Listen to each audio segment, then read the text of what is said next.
Ever find yourself like inexplicably drawn to a certain brand? Mm-hmm. Like it's not just you want coffee, you need that iced caramel macchiato, Mm-hmm. extra shot, oat milk Yeah. from that specific place. Right.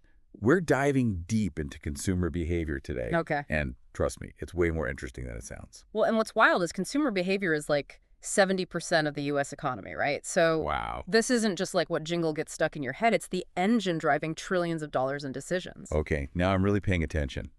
So we've got consumer behavior, buying, having, and being by Michael R. Solomon as our guide today. Okay. No pressure, but this book's like kind of a big deal, right? It is the text, and for good reason. Solomon breaks down how this isn't just about that moment when you buy something. It's a whole process, from realizing you even have a need to how you get rid of something, what happens after. So it's not just me impulsively grabbing candy at the checkout line. Right. There's a whole science behind that.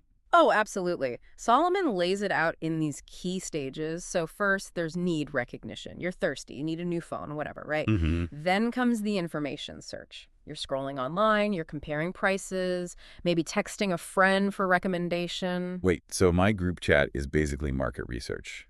Mind blown. Precisely. Then comes evaluating your options. Do you go for the familiar brand or try something new and risky? Right. Finally, you make the purchase, you actually use the product, and then, this is key, you deal with post-purchase. Are you happy? Would you buy it again? Tell your friends. Okay, that makes total sense. But how does brand loyalty fit into all of this? It's like some brands just get me and keep me coming back. Brand loyalty is a powerful force, right? And it often skips the entire information search and evaluation stages because you've already had a positive experience. Right. Solomon talks about how companies cultivate this through consistent quality, but also through emotional connections and meeting psychological needs. It's true. A good brand can kind of make you feel like you're part of something bigger. You know what I mean? Exactly. And that feeling, that sense of belonging or aspiration, that can be a huge motivator. Right. But let's not forget about the internal factors at play here, too. Sure. Our perceptions actually shape our reality, even when it comes to something as seemingly simple as, like, buying groceries. Wait, hold up. So you're telling me my brain is playing tricks on me at the supermarket. Mm-hmm. I knew that sale on those chips was too good to be true. Well, Solomon emphasizes how much of this process happens below our awareness, you know? Think about packaging. Ever notice how certain colors just feel right for certain products? Yeah. Or how the smell of freshly baked bread can influence you to buy more? Okay, that's scary accurate. Right. I'm a total sucker for those, like, fancy candle stores, even if I walk in just to browse. That's no accident. Marketers are tapping into your senses. Solomon actually cites a study where people perceived the same wine as tasting better when it was presented with classical music playing in the background. Seriously. I'm being played by Mozart at the grocery store now. It's all about creating an experience, right? Right. An association that influences your perception of value. And it's not just our senses. Okay. Memories play a huge role, too. Solomon gives this fascinating example of how nostalgic marketing works. You mean like how every now and then they bring back some, like, retro toy from my childhood Yeah. and I just have to have it? Exactly. It's tapping into those positive memories, the emotions associated with the simpler time, and linking their product to that feeling. Wow. On the flip side, a bad experience can create a negative bias that's really hard to shake. Oh, tell me about it. I had a bad experience with a certain fast food chain years ago, and I still can't even look at their logo without feeling a little queasy. Right. But seriously, I always thought I was making rational decisions. Oh. This whole internal influence thing has me rethinking everything. And this is where it gets even more fascinating.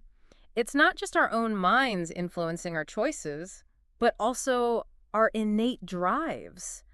Solomon differentiates between needs and wants. Wait, I thought those were basically the same thing. Okay. Like, I need new shoes, therefore I want those limited edition sneakers. Not quite. Okay.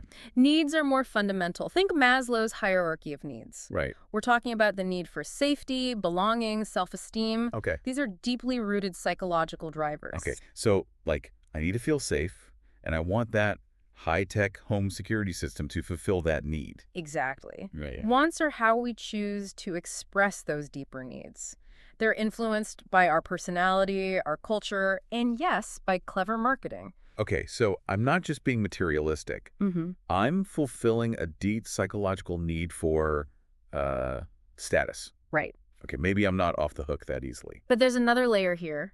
Solomon talks about how our emotions play a huge role in decision-making. Have you ever gone shopping when you were feeling down?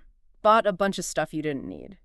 Is that a rhetorical question? Mm-hmm. Retail therapy is totally a thing. Exactly. Great. Emotions influence us more than we realize. Yeah. Advertisers use this to their advantage, crafting messages that elicit feelings of joy, nostalgia, even fear and anxiety to drive those purchases. So those, like, heart-wrenching commercials during the holidays, Hmm. they're not just trying to make me cry, they're trying to make me buy something. Well, they're certainly hoping so. Right. But it's not just about manipulation, right? Understanding the role of emotions helps us be more mindful consumers. This is all starting to make so much sense. But if our needs, our emotions, even our memories are influencing our choices, what does that say about us as consumers? That's where the concept of self-concept comes in, how we see ourselves and how that influences the products we buy. Okay, I'm intrigued. Tell me more. It's like we choose products that align with our self-image, right? Okay. Or even who we aspire to be. Think about those like aspirational Instagram accounts, Hmm. perfectly curated lives, and how they subtly, or not so subtly, encourage you to buy the products they use. So you're saying my online shopping habit is fueled by my desire to be just like those Instagram influencers with their perfect beach vacations and effortlessly chic wardrobes. Ouch, that hurts a little. Right. But it also kind of makes sense. Well, and Solomon talks about this, like how marketing often reinforces these societal ideals and aspirations. Right. But there's a flip side, too. Okay. We might buy things to compensate for insecurities, right?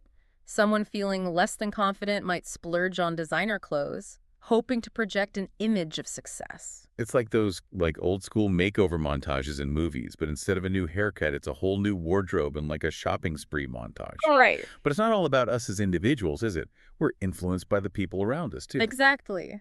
We can't underestimate the power of social influence. Right. Solomon dives into this idea of reference groups, the people we identify with, whose opinions we value. Okay. Think about it. If all your friends are raving about a new restaurant, Yeah. wouldn't you be more likely to try it? Oh, 100%.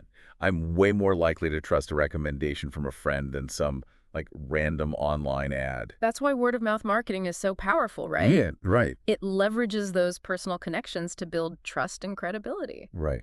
Solomon points out this fascinating study where they found people are actually more likely to buy a product that has a moderate number of positive reviews than one with only glowing reviews. Wait, really? Yeah. I would have thought more glowing reviews would be better. Why is that? It's about authenticity, right? Oh. A few less than perfect reviews can actually make the product seem more relatable, more trustworthy, Oh. okay, real people with maybe slightly different tastes have tried this and they liked it. Right. It feels more genuine than a product that everyone just raves about, no exceptions. Wow, that's such a good point. I never thought about it Yeah. that way before.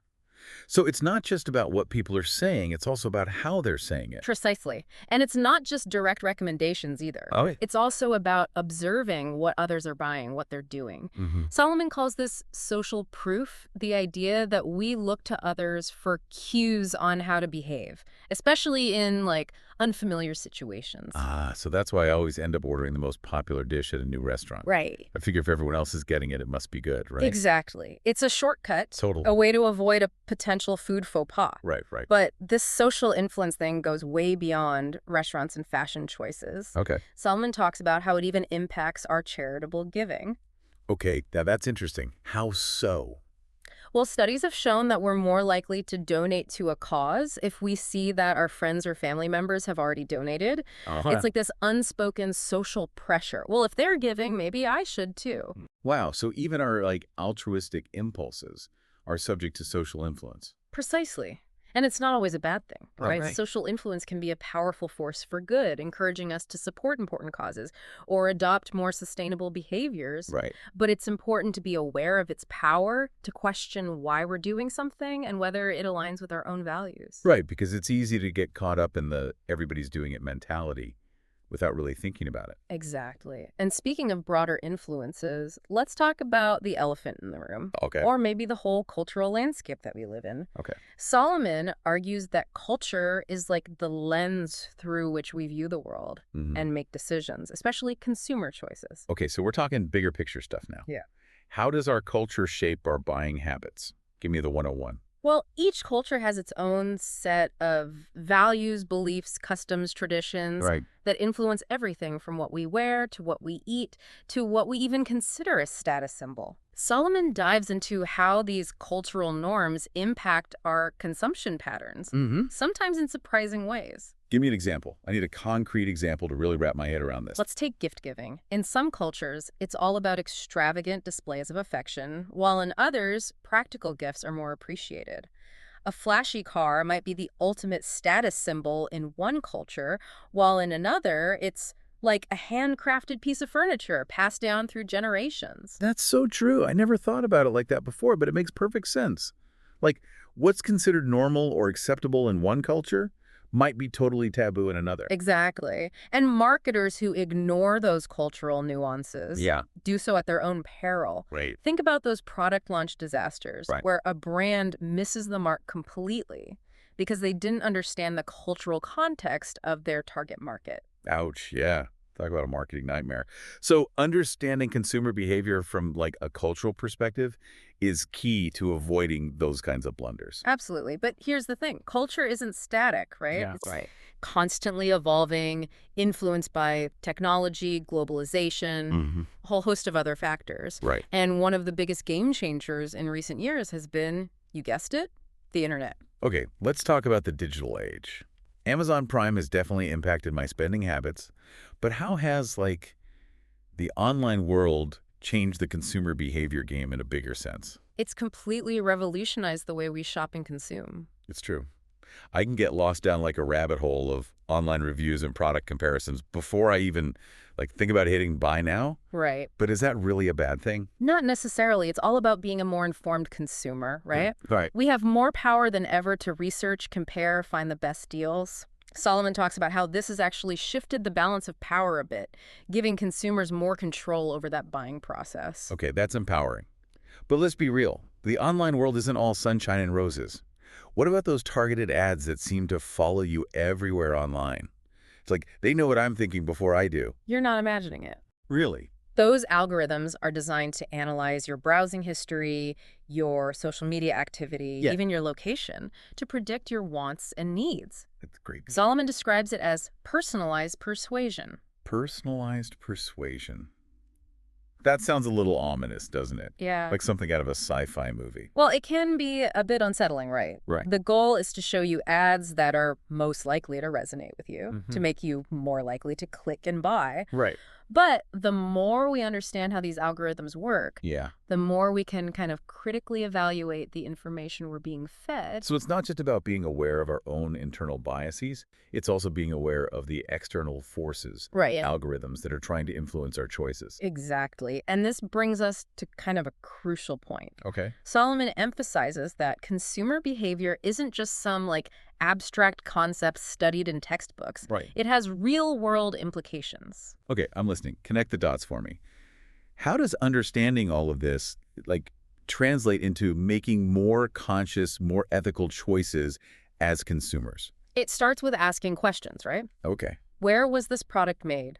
What are the environmental impacts of its production and disposal? Mm-hmm. Are the people who made it being treated fairly? So it's not just about buying less. Right. It's about buying better. Exactly. Making choices that align with our values, whether that's sustainability, fair labor practices, or supporting local businesses. Exactly. It's about recognizing that every purchase we make Yeah, is a vote for the kind of world we want to live in. it really is.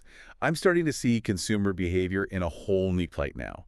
It's not just about, like, marketing manipulation. It's about understanding the forces that shape our choices and using that knowledge to make more informed, more responsible decisions. Exactly. And that's what Solomon ultimately wants us to take away from this deep dive into the consumer mind. Well, I'd say mission accomplished. Right. We unpacked a lot We today. did. We did. What's the key takeaway you want our listeners to remember?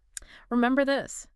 Every time you pull out your wallet, you're not just buying a product. Okay. You're engaging in this complex interplay of personal, social, and cultural forces. And now that we're aware of those forces, Yeah. we can start to make more conscious, more mindful choices that reflect who we are and what we believe in.